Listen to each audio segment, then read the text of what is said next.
영국에서는 1월의 마지막 주 일요일 새벽 2시를 기해서 시계가 1시간 뒤로 늦춰집니다. 썸머타임이 끝나고 그리니치 표준 시각으로 돌아가는 겁니다.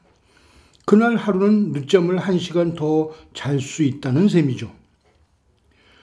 평시대로 바이오리듬에 의해 눈을 뜨면 시계가 1시간 빨리 가고 있기 때문입니다. 반들이 8시를 가리키고 있으면 7시로 고쳐놓아야 하는 거죠.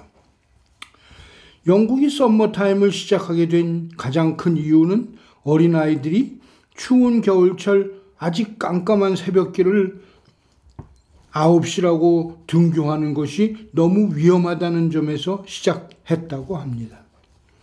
북위 51도에서 55도에 걸쳐 있는 영국은 겨울철엔 해가 늦게 뜨고 일찍 집니다. 게다가 겨울철 런던은 해양성 기후로 안개까지 짙게 끼어서 아침 9시는 되어야 시야가 밝아집니다. 11월에 들어서면 어른 아이 할 것 없이 일상 화제가 크리스마스 이야기들로 바뀝니다. 가게들마다 크리스마스 장식을 시작합니다. 거리에도 가로등과 건물의 벽을 이용한 장식이 걸리면서 분위기가 조성되고 동네마다 빈터의 크리스마스 추리용 소나무 판매 시장이 열립니다. 부모들은 아이들을 데리고 나무 시장에 와서 자신들의 집에 거실에 적당한 사이즈의 나무를 고릅니다. 구입한 소나무를 메고 가는 것은 당연 아빠의 몫입니다. 집에서 크리스마스 트리를 세우고 장식을 하는 것 자체가 아이들에게는 커다란 즐거움이고 교육입니다. 트리 밑에는 아이들과 친지들에게 줄 선물이 들은 박스들을 부모들은 가져다 놓게 됩니다. 아이들은 박스 속에 무엇이 들어있는지 궁금하지만 크리스마스 날까지는 절대 열어볼 수가 없습니다. 거의 한 달 이상을 인내심을 키우며 기다려야 하는 것입니다.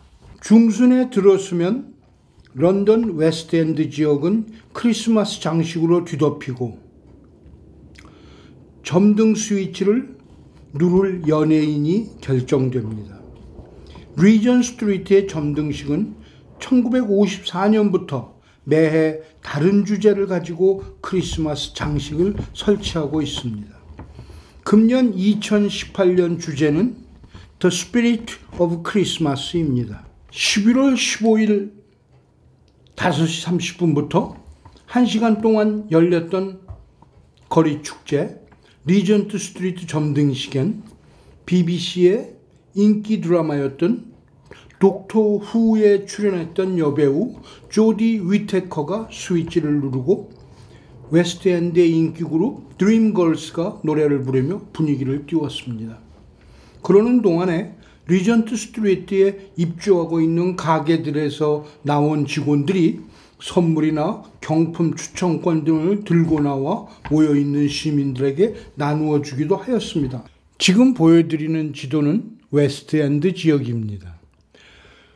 우리가 노랗게 표시한 도로가 오늘 중점적으로 보여드릴 크리스마스 장식이 되어 있는 리젠트 스트리트와 옥스포드 스트리트입니다. 저희는 지금 런던의 중심부에 와 있습니다. 이 지역의 이름을 웨스트엔드라고 부르고요. 이곳은 해마다 크리스마스 데코레이션이 전 지역을 멋있게 수놓는 곳이기도 합니다. 지금 제가 가리키고 있는 앞에 보이는 도로가 크로멜 로드라 하여 저 로드를 서쪽으로 향하는 것이고 계속 따라가면 공항이 됩니다. 그 옆으로 지금은 광고판 때문에 가려서 보이지 않지만 헤이마켓이라고 리전 스트리트의 연장입니다. 뒤로 보이는 쪽은 남쪽으로 건너가는 길이고 이쪽으로 보이는 길은 차이나타운으로 들어가는 길입니다. 오늘 우리가 중심적으로 보여드리려 한 것은 유명한 쇼핑 상가들로 이루어져 있는 리젠 스트리트와 옥스포드 스트리트의 데코레이션을 주로 보여드리겠습니다. 후에 조지 4세가 된 프린스 리전트의 이름을 따서 명명된 이 거리는 당시 황태자가 살고 있었던 칼턴 하우스에서 지금의 리전트 파크에 있는 그 자신의 새 저택까지를 다니는 루트를 내쉬가 설계한 것이었습니다.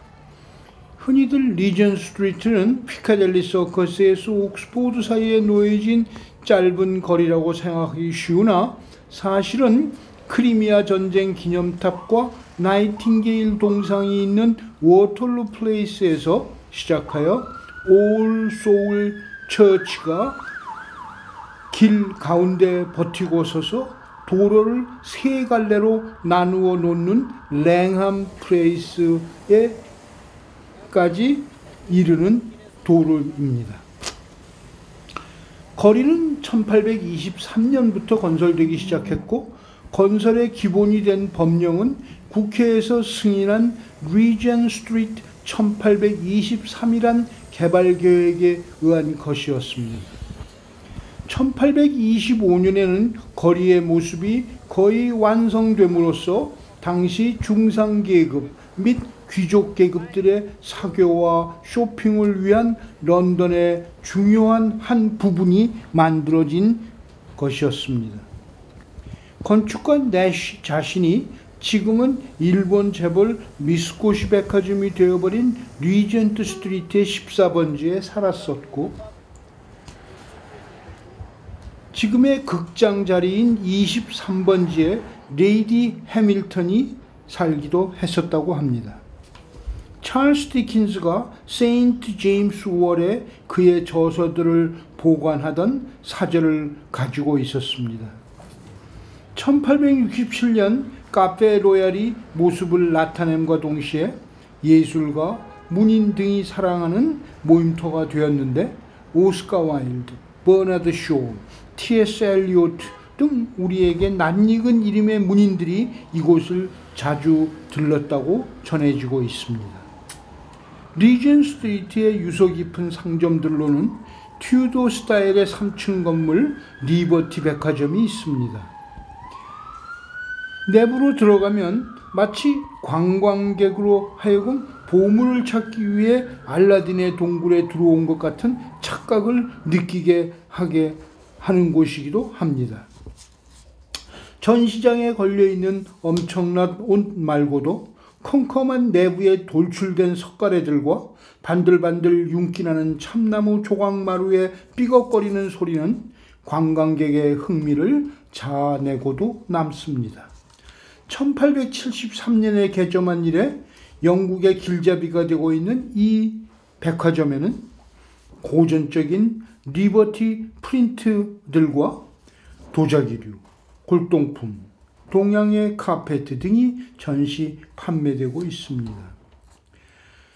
아쉽게도 1980년에 개점한 오스틴 리드나 예거, 아쿠아스쿠턴 등의 영국 고유의 신사복 전문 가게들이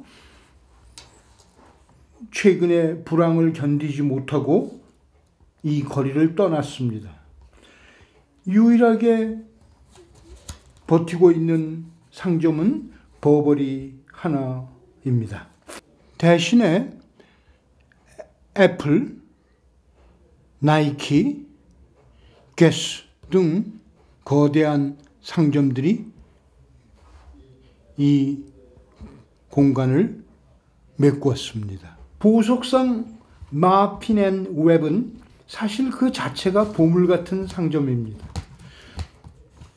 1840년부터 영국 황실의 보석을 납품하여 현재까지도 런던 타워 박물관에 소장되어 있는 보석들과 황실에서 사용하고 있는 보석들에 대해서 품질을 보장하고 있는 업체이기 때문이기도 합니다. 어린아이들이 좋아하는 햄리스도 런던의 쇼핑 천국이라고 할 수 있는 리전 스트리트에 자리를 잡고 있는데, 이는 기네스북에도 올라있듯이 세계에서 가장 큰 장난감 백화점입니다. 처음 윌리엄 헨리라는 사람에 의해서 작은 가게로 시작한 이곳엔 아이들이 좋아하는 장난감뿐만 아니라 동심을 가진 어른들을 위한 선물들도 많이 있고 실물 사이즈의 인형들도 구할 수가 있는 곳입니다. 언제나 장난감 시범을 보여주는 직원들이 있지만 크리스마스철이 되면 40~50명의 직원들이 아이들의 시선을 끌기 위해 시범을 보이는데 여념이 없습니다. 지하에는 카페와 음료수, 분수대가 있어 쇼핑을 하다가 쉬어갈 수 있는 공간도 있고 게임을 할 수 있는 곳도 마련되어 있습니다. 피카딜리 서커스를 지나 헤이마켓으로 내려가는 코너에는 자유를 상징하는 3마리의 말의 형상이 있고, 건물 정면에는 에로스라 불리는 로마 시대의 큐피드와 대응하는 동상이 세워져 있습니다. 센터 건물의 중앙 부분을 뚫는 스월로 스트리트엔 노상 강도들이 사용했던 말들을 묶어주던 마구간 등이 많이 있었던 곳으로 전해 내려옵니다. 근처의 포버트 플레이스에는 승마를 가르치는 학교가 있었다고도 합니다. 리틀 바인 스트리트는 조그마한 포도밭 자리였고, 이 거리에서 가장 오래된 가게는 1819년에 문을 연 포도주 도매상 해지스 앤 버틀러라고 합니다. 또 이들 거리 중에 우리에게 각별히 흥미로운 거리가 있다면 세빌 로우가 있습니다. 일제시대에 태어나신 우리 아버지 세대들은 양복을 종종 세빌로라고 부르시기도 하셨습니다. 이것은 우리말에서도 외래어로서 사실은 세빌로우라는 도로 이름에서 온 겁니다. 일본의 개화기의 귀족들이 영국에서 예복 및 군복 등을 세빌로우에 있는 회사에서 만들어 온 것에 연유한 것입니다. 이 말은 일본인들이 세빌로우라는 거리 명칭을 양복이란 전성 의미로 명사화시킨 것으로, 양복의 외양이 뻥이나 견장을 달았기 때문에 어깨와 등판이 넓은 옷이라는 뜻의 한자어를 히라가나로 세빌로라고 읽어버린 데서 연유된 것이었습니다. 지금도 영국군의 예복과 귀족들의 예복 등은 당연히 세빌로우에 있는 의복상들이 공급하고 있습니다. 웨스트엔드에 빼놓을 수 없는 쇼핑 지역이 바로 이 옥스포드 스트리트이기도 합니다. 토트넘 코트 로드와 마블 아치 쪽을 연결하는 길인 이곳엔 셀프리지와 마크스 앤 스펜서, 존 루이스, 데베남 등 고급 품질의 상품들을 취급하는 백화점들과 상점들이 줄을 서서 손님들의 발길을 기다리고 있습니다. 금년에 옥스포드 스트리트는 둥근 공을 허공에 매달아 놓은 것 같이 꾸며져 있습니다. 리젠트 스트리트보다 일찍 11월 6일 6시에 캐피탈 엑스트라 라디오 방송의 DJ인 카라 마르니에 의해 점등되었습니다. 옥스포드 스트리트에서 가장 흥미로운 백화점은 셀프리지입니다. 1906년 시카고에 살고 있던 미국 기업인 해리 고든 셀프리지는 런던을 구경하고 옥스포드 스트리트에 자신이 꿈꾸고 있던 상점을 세우려고 결심합니다.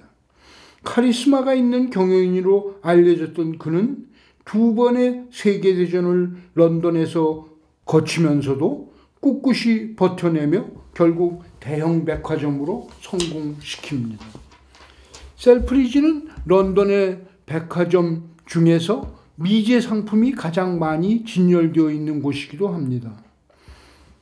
저희는 지금 옥스포드 스트리트를 건너 지붕이 뾰족한 올소울 교회가 있는 랭함 플레이스에 도착했습니다. 저희가 촬영한 것은 많이 남아있지만 동영상이 너무 길어지는 것을 우려해서 여기서 줄이려고 합니다. 즐거운 크리스마스를 보내시기 바랍니다. 시청해 주셔서 감사합니다.